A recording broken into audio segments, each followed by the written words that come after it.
السلام علیکم دوستوں اور بہنوں اور بھائیوں، میں محمد خورشید خان اردو ادب کی جانب سے آپ سے ایک بار پھر مخاطب ہوں۔ آج ایک بالکل ہم نیا ویڈیو لے کر آئے ہیں جو ہمارے ناظرین کی فرمائش ہے کہ سر آپ نے اردو ادب پہ بہت کچھ پڑھا دیا، لیکن اب اسلامیات پر ذرا سا غور کر لیجئے، کیونکہ اسلامیات پہ ہمیں پڑھنا بہت ضروری ہے۔ ہمیں بھی اپنے اسلام کی تاریخ کو جاننا ضروری ہے، اور ہمارے کچھ ناظرین اور سامعین اسکول میں پڑھانے بھی جاتے ہیں، وہ ٹیچر بھی ہیں، استاد بھی ہیں، تو وہ بھی تعلیم الاسلام پڑھاتے ہوں گے اور اسلام کی تاریخ کے بارے میں بتاتے ہوں گے۔ ان کے لیے یہ ویڈیو بہت ہی مناسب ہوگا۔ میرے پاس ایک کتاب ہے جو یہ شائع ہوئی، تاریخ اسلام کے نام سے ایک کتاب ہے جس کے مصنف ہیں ڈاکٹر شیخ عنایت اللہ، اور یہ کتاب لاہور سے چھپی ہے 25 جولائی 1953 میں۔ اس میں مختصر تاریخ اسلام کے حالات ہیں، تمام حالات اس میں بہت ہی مختصر دیے ہیں، اور یہ آپ کے 8ویں سے لے کے 12ویں اور BA تک کی کلاس میں کام میں آئیں گے۔ تو میں سمجھتا ہوں کہ ثانوی اسکولوں میں پڑھانے کے لیے آپ کو اگر اسلامیات کی ضرورت ہے تو یہ کتاب آپ کے لیے کافی مددگار ثابت ہوگی۔ ہم نے اس میں سے کچھ اقتباسات نکالے ہیں جو شروع کے ہیں، وہیں سے ہم شروع کریں گے، اور اگر اچھی لگے گی ویڈیو اور آپ کی رائے ہمارے لیے بے حد مفید ہوگی کہ اگر آپ کو پسند آئے گا تو ہم اگلی ویڈیو بنانے کے لیے پھر ارادہ کریں گے۔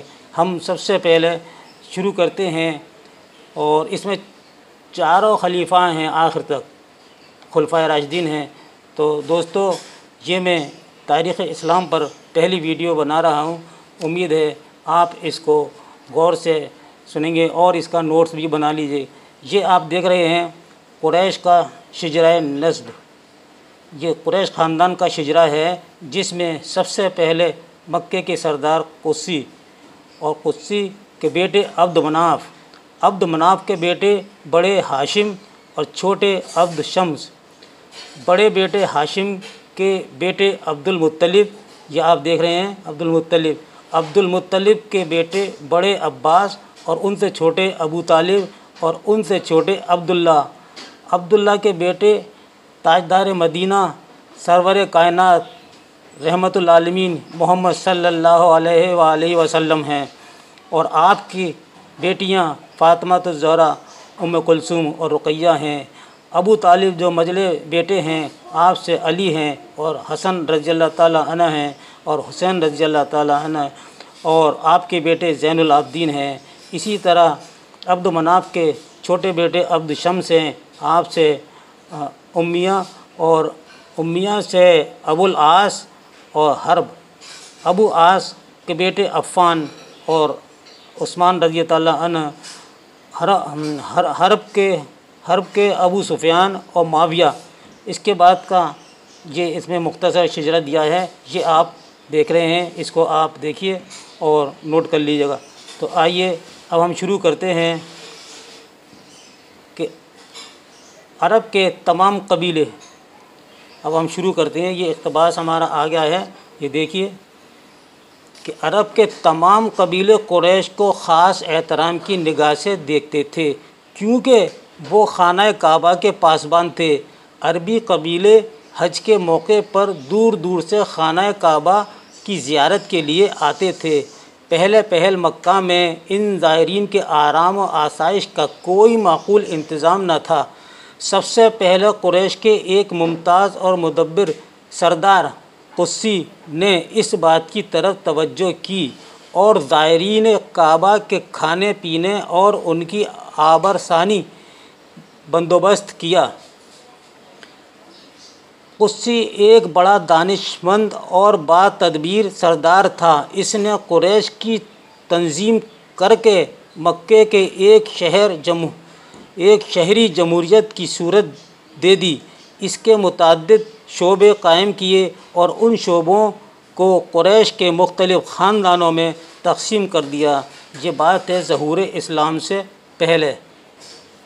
قسی کی وفات کے بعد قریش کی سرداری اس کے بیٹے عبد مناف اس کے بیٹے عبد مناف کو ملی۔ عبد مناف کی اولاد میں سے ہاشم سب سے زیادہ بااثر ثابت ہوئے۔ انہوں نے کوشش کر کے بیرونی ملکوں میں قریش کی تجارت کے لیے سہولتیں حاصل کیں اور عربی قبیلوں سے سمجھوتا کر کے اہل مکہ کے تجارتی قافلوں کے لیے راستوں کو محفوظ بنایا۔ ہاشم کے بعد ان کے بیٹے عبد المطلب یعنی آپ حضرت محمد صلی اللہ علیہ وسلم کے دادا، ہاشم کے بعد ان کے بیٹے عبد المطلب کعبہ کے متولی بنے۔ انہوں نے چاہے زمزم کو صاف کرایا اور مکہ کے دوسرے ممتاز لوگوں کے مشوروں اور امداد سے مدت دراز تک مکے کا انتظام کرتے رہے۔ یمن کے حبشی حاکم ابرہہ نے عبد المطلب ہی کے زمانے میں مکہ پر حملہ کیا تھا۔ یہ واقعہ 570 عیسوی کا ہے۔ ابرہہ کی فوج وبا اور دوسری آفات میں سمادی سے تباہ ہو گئی۔ اسی لشکر کشی کے موقع پر ابرہہ ایک ہاتھی پر سوار ہو کر آیا، اس لیے اس کے ساتھی اصحاب الفیل کہلائے۔ اسی مناسبت سے عرب لوگ اس کو عام الفیل بھی کہتے ہیں، اور یہ آیت جب بھی نازل ہوئی ہے سورہ فیل، جو ابابیلوں نے ہاتھیوں پر اور ان کی فوج پر ابرہہ کی فوج پر حملہ کیا اور ہاتھی بھی مر گئے اور اس کی فوج بھی ختم ہو گئی۔ اب آئیے سیرت النبی، یہ اقتباس اسی کتاب کے ہیں، سیرت النبی، بہت ہی مختصر، کہ مکے کے سردار عبد المطلب کا ذکر اوپر آ چکا ہے، یعنی ابھی ہم پڑھا چکے ہیں کہ رسول اللہ صلی اللہ علیہ وسلم کی ولادت، مکے کے سردار عبد المطلب کا ذکر اوپر آ چکا ہے۔ ان کے بہت سے بیٹے تھے، ابو طالب، ابو لہب، حمزہ، عباس وغیرہ۔ سب سے چھوٹے بیٹے کا نام عبداللہ تھا۔ ان کی شادی شہر یثرب کے ایک معزز خاندان کی لڑکی آمنہ کے ساتھ ہوئی۔ تھوڑی مدت بعد عبداللہ نے شام سے واپس آتے ہوئے یثرب کے ایک مقام پر وفات پائی۔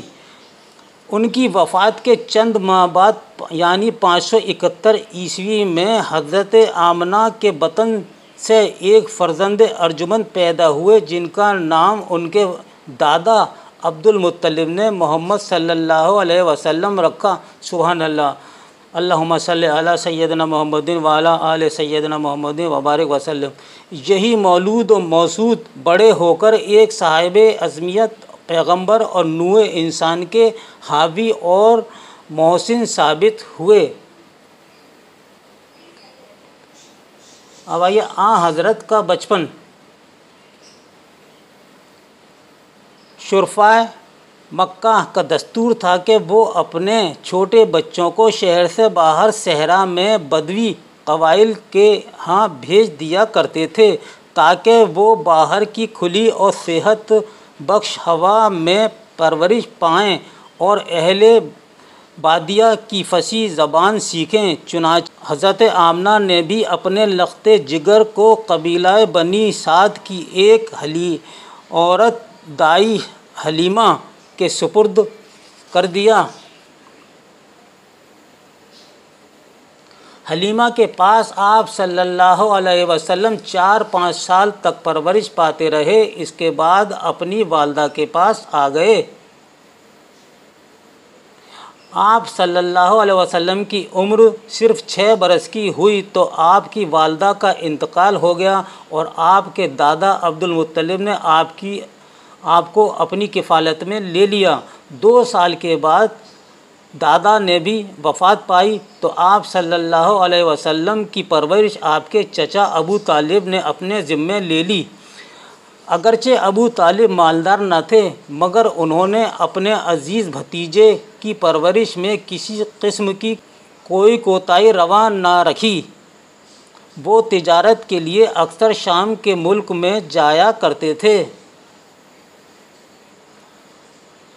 ایک بار اپنے بھتیجے کو بھی اپنے ہمراہ لے گئے۔ اس وقت آپ صلی اللہ علیہ وسلم کی عمر صرف 12 سال کی تھی۔ شام کے سفر کے علاوہ بعد ازاں آپ صلی اللہ علیہ وسلم کو عرب کے دوسرے حصوں میں بھی سفر کا اتفاق ہوا تھا۔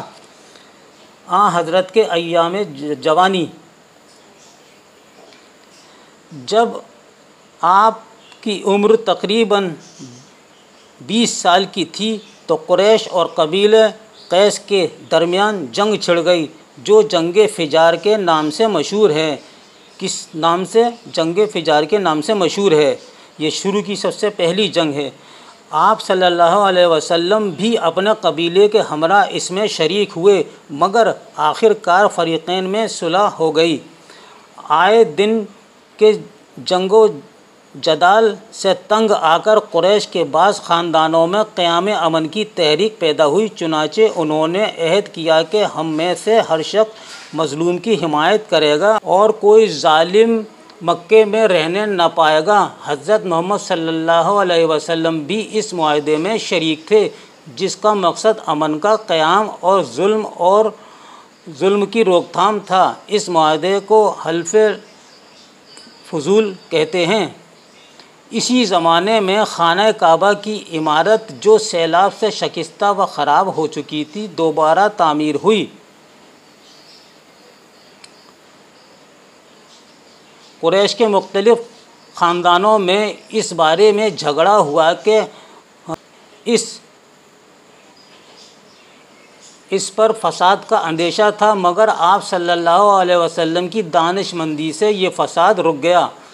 حضرت کا شغل تجارت، جب آپ صلی اللہ علیہ وسلم جوان ہوئے تو مکے کے دوسرے لوگوں کی طرح آپ نے بھی تجارت کا شغل اختیار کیا اور اس سلسلے میں شام، یمن اور دوسرے مقامات کا سفر کیا۔ آپ کے پاس اپنا سرمایہ نہ تھا۔ تجارت ہمارے لیے سنت ہے اور اس میں بہت زیادہ برکت ہے۔ آپ صلی اللہ علیہ وسلم نے بھی تجارت کی تھی، اور تجارت ہم لوگ جب کرتے ہیں تو اس میں ایمانداری کے ساتھ بڑی برکت ہوتی ہے۔ اپنا سرمایہ نہ تھا، اس لیے دوسروں کے ساتھ مل کر ان کی شرکت کے ساتھ کاروبار کرتے تھے۔ آپ صلی اللہ علیہ وسلم لین دین میں ہمیشہ دیانتداری اور امانت کا ثبوت دیتے تھے اور اپنے عہد و پیمان کی پابندی کرتے تھے، اس لیے آپ صلی اللہ علیہ وسلم شہر یمن کے معزز لقب سے بھی مشہور ہو گئے۔ اسی زمانے میں مکہ اور آس پاس کے لوگوں میں بت پرستی اور مشرکانہ رسوم کا دورہ تھا، مگر چونکہ آپ کو ابتدا ہی سے ان تمام باتوں سے نفرت تھی، اس لیے آپ صلی اللہ علیہ وسلم ہمیشہ ان سے دور رہتے تھے۔ مکے میں خدیجہ نامی ایک شریف النفس بیوہ رہتی تھی۔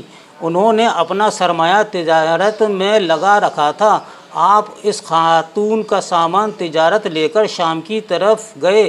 واپسی پر حضرت خدیجہ رضی اللہ تعالی عنہ نے آپ کی راست بازی، دیانتداری اور پسندیدہ اخلاق سے متاثر ہو کر آپ صلی اللہ علیہ وسلم سے شادی کی درخواست کی۔ آپ صلی اللہ علیہ وسلم نے منظور فرما لیا۔ اس وقت آپ کی عمر 25 سال اور حضرت خدیجہ کی 40 سال کی عمر تھی۔ حضرت خدیجہ رضی اللہ تعالیٰ عنہ سے جو اولاد ہوئی ان میں حضرت فاطمہ سب سے زیادہ قابل ذکر ہیں۔ حضرت فاطمہ رضی اللہ تعالیٰ عنہما کی شادی ابو طالب کے بیٹے حضرت علی سے ہوئی۔ تو آج کے لیے یہی ویڈیو ہمارے لیے کافی ہے۔